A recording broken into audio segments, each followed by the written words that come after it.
में अब जो भी जिम्मेदारी मिलेगी वो उसे बखूबी निभाएंगे। उनसे बात की हमारे संवाददाता अरुण धंता ने।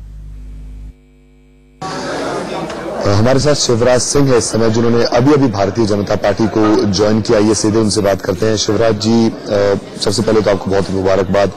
ऐसी क्या चीजें थी जो आपको भारतीय जनता पार्टी की में खींच के ले गए? मैं आपको पहले तो ये बता दूं कि मेरा पूरा राजनीतिक सामाजिक जीवन एनडीए में ही गुजरा है और लगभग 2 दशक से ज्यादा हो गए हैं मैं एनडीए से जुड़ा रहा हूं। समता पार्टी के साथ जॉर्ज फर्नांडिस साहब के नेतृत्व में, उसके बाद जनता दल यूनाइटेड और फिर राष्ट्रीय लोक समता पार्टी के साथ, यानी मेरा पूरा जीवन एनडीए में ही गुजरा है। अब मेरा सौभाग्य है कि अब मैं भारतीय जनता पार्टी में आकर जिन सिद्धांतों के लिए पहले काम करता रहा हूं, मेरा गृह प्रदेश बिहार है, बिहार के में और अन्य प्रदेशों में उनको और ज्यादा मजबूती से भारतीय जनता पार्टी में आकर के मैं उन कार्यों को आगे बढ़ाऊंगा। और मैं ये दिल से मानता हूं कि मोदी जी हैं तो मुमकिन है।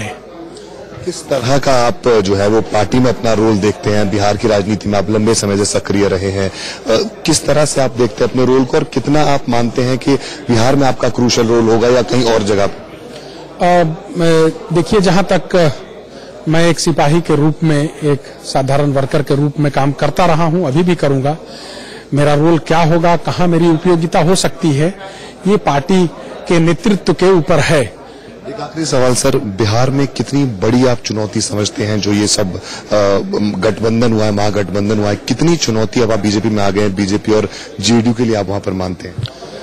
महागठबंधन अगर किसी के लिए चुनौती है तो वो खुद महागठबंधन के लिए चुनौती है और उनके विभिन्न दल एक दूसरे के लिए चुनौती है।